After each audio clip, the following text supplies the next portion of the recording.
Do you have a ton of spices but always end up using the same ones? We are here in Sports Grove, Alberta at Candice and Dave's house to take a closer look at how to use spices. Let's go meet Candice and Dave.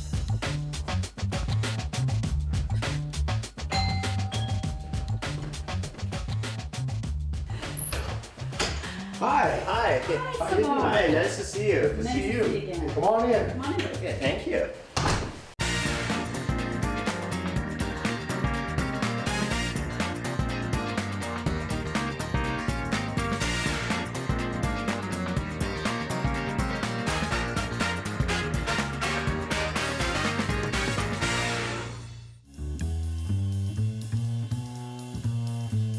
Welcome back. I'm here with Candice and Dave, and we're going to do some digging in their fridge and pantry and see what they've got for us. Let's start, shall we? Perfect. I've personally used food for medicinal purposes. I went through a time where I had very high cholesterol and I had acid reflux, and I took medications to mask all that stuff, to lower my cholesterol, to stop heartburn. And it wasn't until I was hospitalized and I had to find a different approach to what I was eating. We can cook these up. I think when you use wide variety of food, it helps you stay healthier. Onions and garlic. Eating a lot of one thing can really hurt. We have some potatoes, sparse stewers here. Well, obviously salt and pepper. The best way to stick to your diet is to add good flavors to what you're eating. Cinnamon sticks. One of the best ways to enhance flavors is to use whole spices instead of pre-ground spices because you get fresher and stronger aroma out of whole spices. We have all our ingredients ready and picked out. For spices, we have some garlic chips, mustard seeds, cumin seeds, dried oregano, coriander seeds, some cayenne pepper, some raw sugar. We have nutmegs in the shell, bay leaves, paprika, and we also have cinnamon in here, and of course salt and pepper. We have red cabbage, cauliflower, we have some carrots, some Brussels sprouts, some peppers, onions and garlic, baby potatoes, and we have our beautiful sirloin tip roasts that we're gonna get them ready for a dry rub and a roast.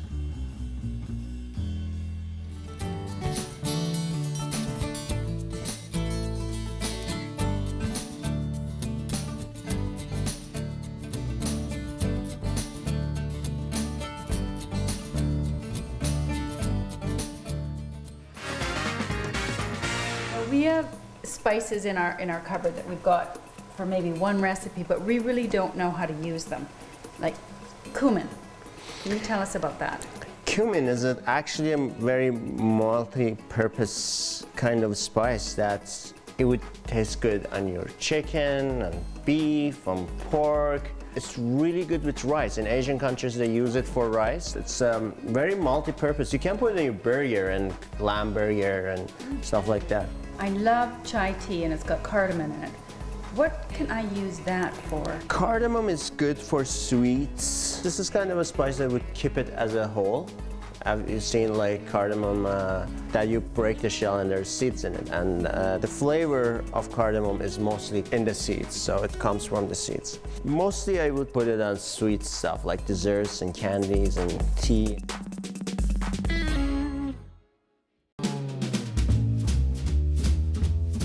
So we are having a little lesson with David on how to make a dry rub from scratch. We have our spices here and a pan on the stove. We're going to turn it on medium heat. We're going to toast some spices. Here we have cumin seeds, our mustard seeds, our coriander seeds, dehydrated garlic, bay leaves. Add them at the end so we don't burn them. We're going to use a mortar and pestle. Put them over here. So I'm gonna just add some salt, just crack it in there. Add some pepper in there. And at the end, I'm gonna add some sugar. Give it a little sweetness, and also sugar helps the caramelization on the meat. With the pestle, when you wanna grind the spices, you wanna start from from the center and work your way out, and go back to the center and work your way out. Do you want to try out?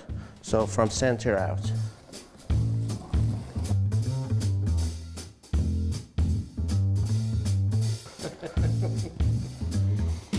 Like a strong aroma. Oh, wow. Pre-made rub. Yeah. I'm gonna set up the oven at 350 degrees on convection roast. Now we're ready to apply our dry rub on our roast. I'm gonna first dry the roast with some paper towels. Juices prevent good crust. It's better to dry it out before. So I'm gonna just go right ahead and put our dry rub on our beef. The reason we make dry rubs is that to get a crust. Other seasonings don't give you that texture, the crusty texture outside. We have our pan here. The first thing we want to do is cut up some of our vegetables and lay it down in the bottom of this pan. So we get the juices dripping from the beef and seasoning them.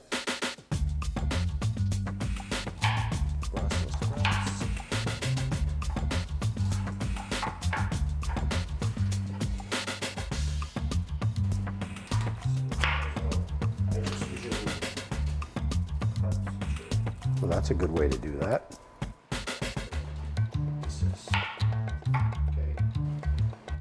That's enough. That's enough? Grapeseed is very healthy oil.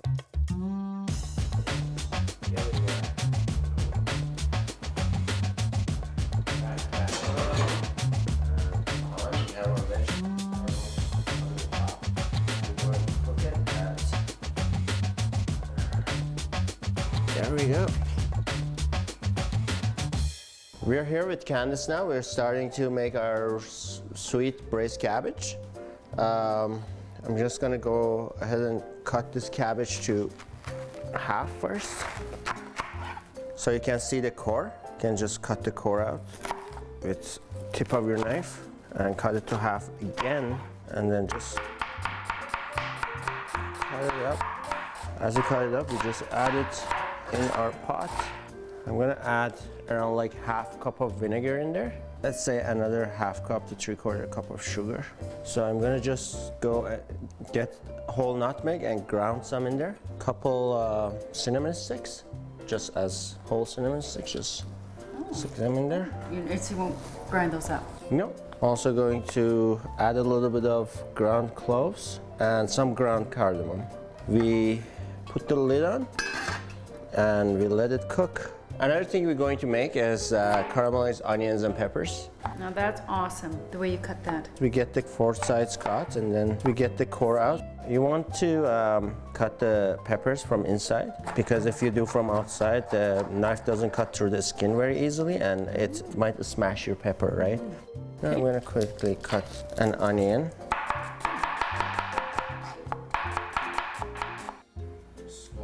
Caramelization is browning of the sugars. That's what you get on your toast, for example. That's why you toast your bread, because you get caramelization, browning of sugars, and that tastes amazing. That's why we added some sugar to the rub, because that some extra sugar gives us some extra caramelization.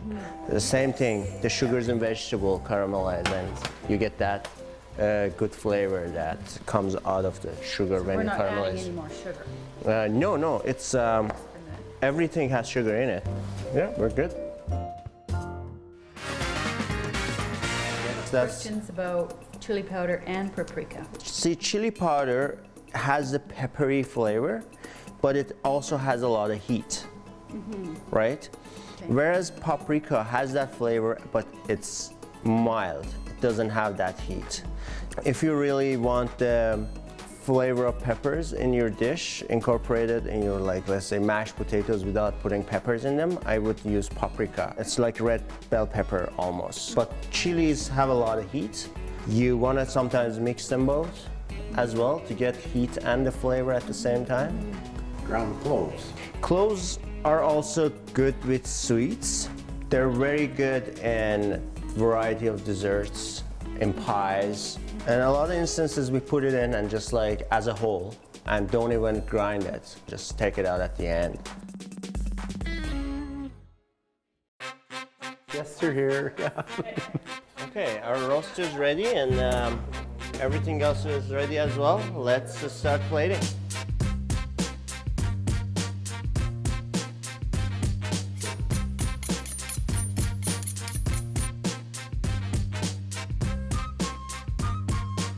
Tonight we're pairing our dinner with some nice Pinot Noir because of the earthiness in the flavors we use, such as mustard seed, coriander, and peppercorn. It is a very good pair.